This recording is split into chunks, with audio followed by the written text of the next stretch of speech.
Hello friends, Radhe Radhe. Shri Ramcharitmanas पाठ की बहुत सुंदर चौपाई है, अर्थ के साथ में वर्णन है, बहुत सुंदर वर्णन है कि सुनिए आप लोग। इस समय हमारे समाज में युवाओं के लिए बहुत बड़ी परेशानी ये है कि रोज़गार।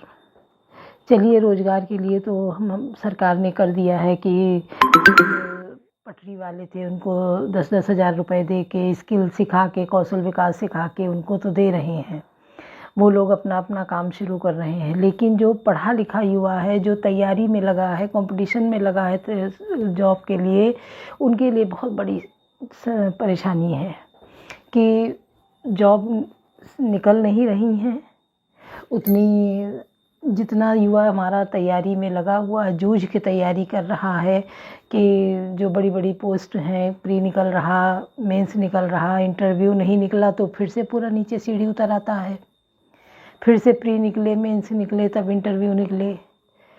इतनी तैयारी के बाद में लाखों बच्चा तैयारी कर रहा है, पोस्ट निकलती हैं 200, 150। तो इसके लिए सरकार को ध्यान देना चाहिए, इसकी तरफ बहुत बड़ी ज़रूरत है। और बड़े लेवल पे अगर पोस्ट निकलेंगी, उन पे बच्चे पहुँचेंगे तो काम होगा। सीटें खाली हैं, जगह खाली है, बच्चे नहीं पहुँच पा रहे हैं।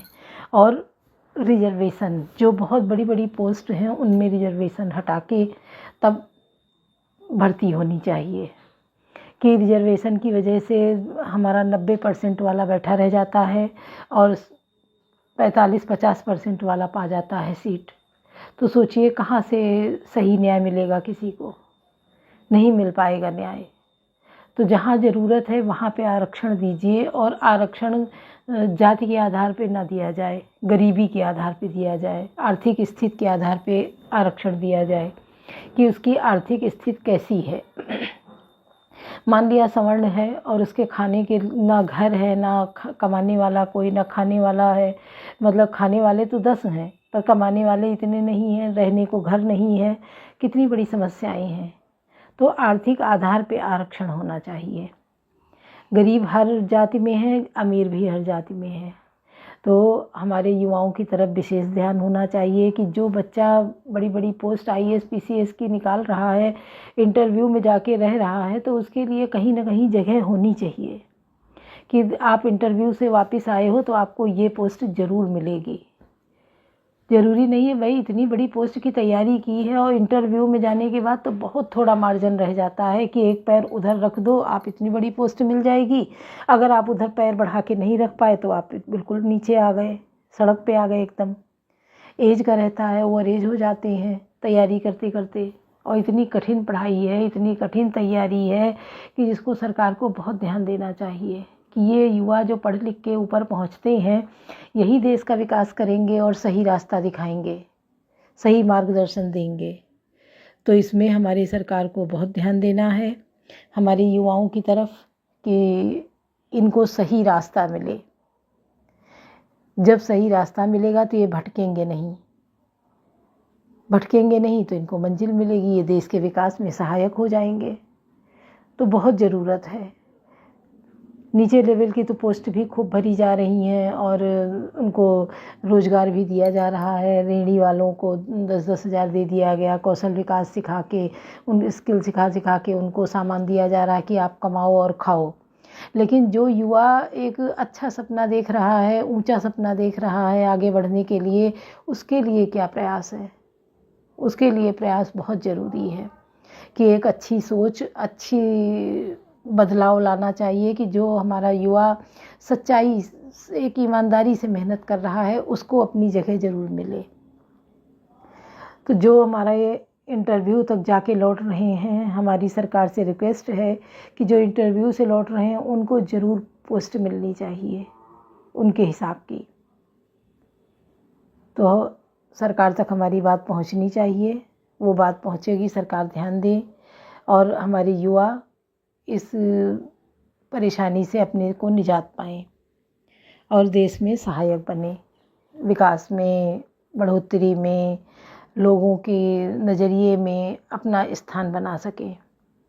क्योंकि ये लोग भी कम ताने नहीं सुनते हैं, पढ़ पढ़ के बिल्कुल पागल हो जाते हैं। परिवार वाले, समाज वाले सब उनको ताने सुना सुना के बिल्कुल और गिरा देते हैं कि पता है कितनी पुथन्ना पढ़ रहे हो, कितना काबिल बन जाओगे, पता है सबको मिल जाएगी ऊंची पोस्ट, ऑफिसर बन जाओगे।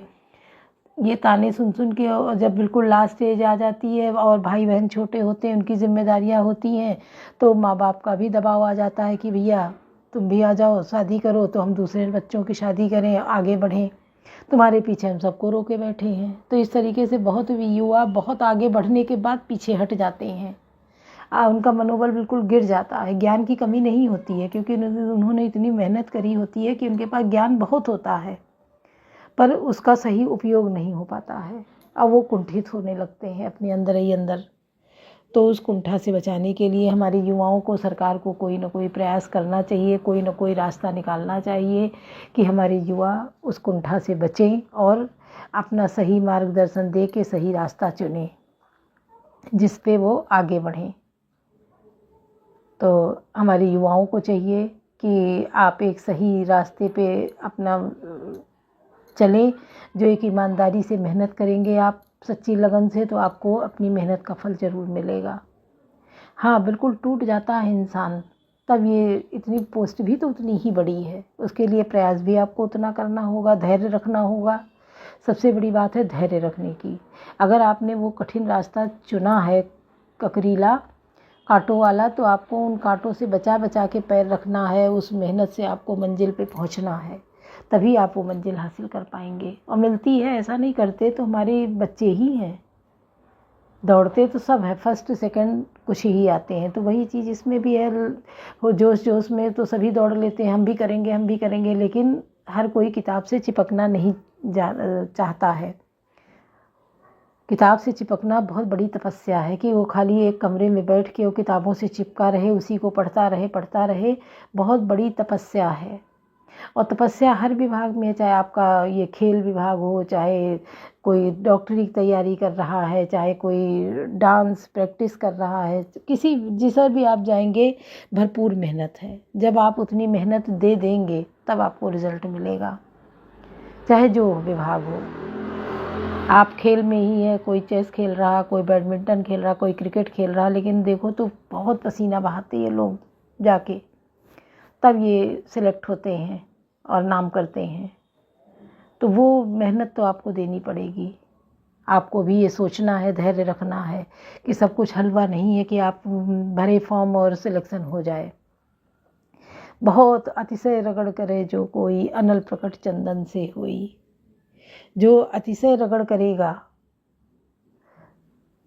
क्या कबीरदास तो बिना पढ़े लिखे थे, इतनी अच्छी अच्छी बातें कह गए हैं जो आज भी चरितार्थ हैं, लोग उनको सुन रहे हैं और समझ रहे हैं। करत करत अभ्यास ते जड़मत होत सुजान, रसरी आवत जात ते सिल पर पड़त निशान। कि जब कुएं से रस्सी इस पानी भरा जाता है खींच खींच के, जिसमें गडारी नहीं होती है, तो उस कुएं में भी धारियाँ बन जाती हैं, रस्सी के निशान पड़ जाते हैं। जो रस्सी एक सूत की बनी होती है उसके भी निशान हो जाते हैं, जूट की, पत्थर पे भी। तो इंसान है, उतनी मेहनत करनी ही पड़ेगी। सुनिए। जगमाई जो नहीं होई तात तुम पाई, मगन ध्यान रस दंड जुग पुनि मन बाहिर कीन, सौपत चरित महेश तब हर्षित बरन लीन। कवन सो काज कठिन जगमाई जो नहीं होई तात तुम पाई।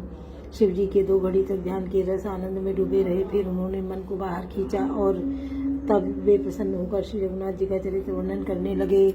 झूठे हो सत्य जाहि बिनु जाने, जिमे भुजंग बिनु रज पहचाने, जय जाने जग जाए राही, जागे सदा सपन भ्रम जाई।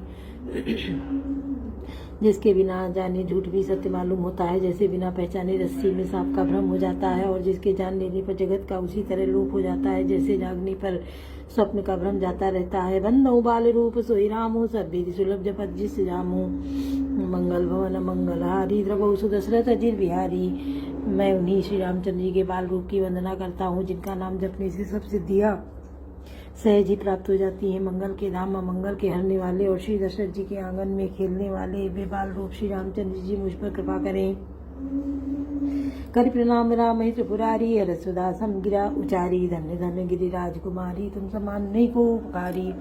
त्रिपुरासुर का वध करने वाले शिव जी श्री रामचंद्र जी को प्रणाम करके आनंद में भरकर अमृत के समान वाणी बोले, हे गिरिराज कुमारी पार्वती तुम धन्य हो धन्य हो, तुम्हारे समान कोई उपकारी नहीं है। पूछो रघुपति कथा प्रसंगा सकल लोक जग पावनी गंगा, तुम रघुवीर चरण अनुरागी दीनो प्रश्न जगत हित लागी। जो तुमने श्री रघुनाथ जी की कथा का प्रसंग पूछा है, जो कथा समस्त लोगों के लिए जगत को पवित्र करने वाली गंगा जी के समान है, तुमने जगत के कल्याण के लिए ही प्रश्न पूछे हैं। तुम श्री रघुनाथ जी के चरणों में प्रेम रखने वाली हो। कवन सुख आज कठिन जग माही, जो नहीं हो तात तुम पाही। राम कृपाते पार्वती सपने मन तव मन माई, सुख सुख संदेह ब्रह्म विचार कछुनाई। कवन के पास कठिन जग माही, जो नहीं हो तात तुम पाई। हे पार्वती, मेरे विचार में तो श्री राम जी की कृपा से तुम्हारे मन में सपने में भी सुख मोह संदेह और भ्रम कुछ भी नहीं है। तदप आशंका की नो सोई, कहा सुन सब कर हित होई। जिन हरि कथा सुनी नहीं काना, श्रवण रही भवन समाना। फिर भी तुमने इसलिए वही पुरानी शंका की है कि जिस प्रसंग के कहने सुनने से सबका कल्याण होगा। जिन्होंने अपने कानों से भगवान की कथा नहीं सुनी, उनके कानों के छिद्र सांप के बिल के समान है। नए नए नितंत दरस नहीं देखा, लोचन मोर पंख कर ले काते सिर कटु तुम बरी समतूला, जे नमत हरि गुरु पद मूला। जिन्होंने अपने नेत्रों से संतों के दर्शन नहीं किए, उनके वे नेत्र मोर के पंखों पर दिखने वाली नकली आंखों की गिनती में है। वे सिर कड़वी तुम्बी के समान है। श्रीहरि जो श्रीहरि और गुरु के चरण तल पर नहीं झुकते, जिन हर भगत हृदय नहीं आनी, जीवत सौ समान दे प्राणी, जो नहीं करे राम गुण गाना, जी सुधाधुर जी समाना।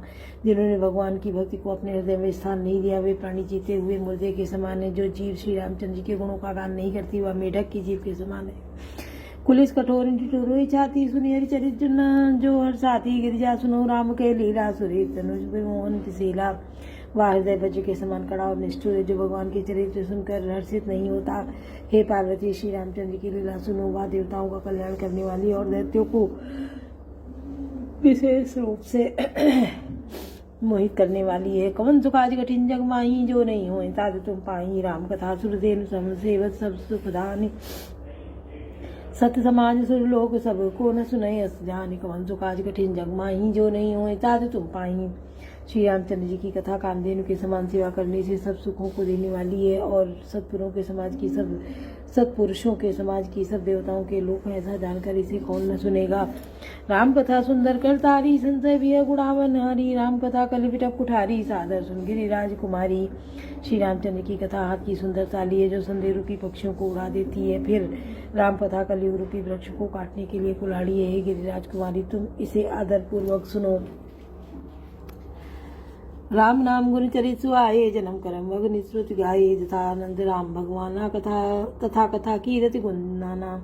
वेदों ने श्री रामचंद्र जी के सुंदर नाम, गुण, चरित्र, जन्म और कर्म सभी अनगिनत कहे हैं। जिस प्रकार भगवान श्री रामचंद्र जी अनंत हैं, उसी तरह उनकी कथा, कीर्ति और गुण भी अनंत हैं। तदप तथा श्रुति जैसी मति मोरी, कहीं देखी प्रीति अति तोरी।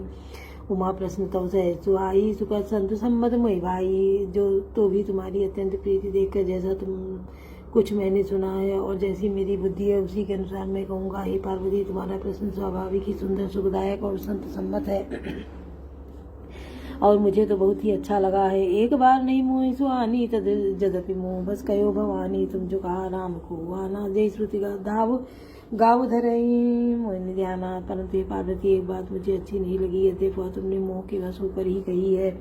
तुमने जो यह कहा कि वे राम कोई और हैं, जिन्हें वेद गाते और मृजन जिनका ध्यान करते हैं। कवन तो काज कठिन जग माही, जो नहीं हुई तात तुम पाई। कहीं सुनई सदम नर से मोह पिसाच, पाषंडी हरिपद विमुख जाने झूठ न साच।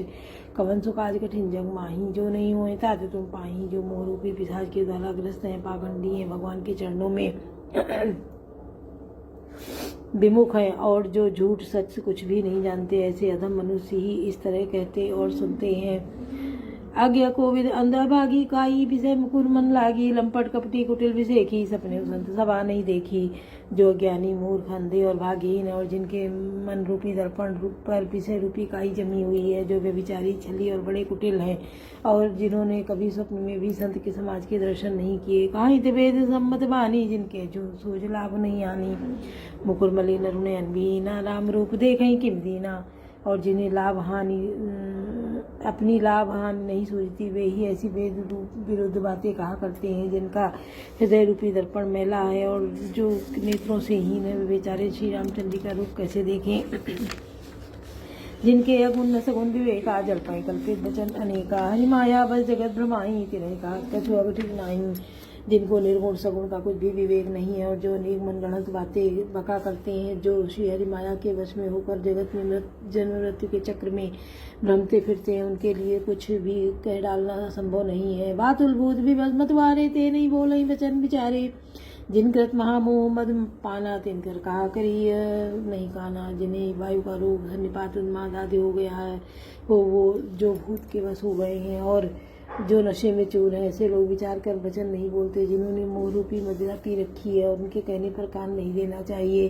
कवन सुकाज कठिन जग माही जो नहीं होए तातु तुम पाही। अस निज विचारे तज संजय भज राम पद सुन गिरिराज कुमारे। भ्रम तम रवि कर वचन मम कौन सुकाज कठिन जग माही जो नहीं होए तातु तुम पाही। अपने हृदय में ऐसा विचार कर संदेह छोड़ दो और श्री रामचंद्र के चरणों को भजो। हे पार्वती, भ्रम रूपी अंधकार के नाश करने के लिए सूर्य की किरणों के समान मेरे वचनों को सुनो। बोलो सियावर रामचंद्र की जय। पवन सुत हनुमान की जय। लाडले लखन लाल की जय।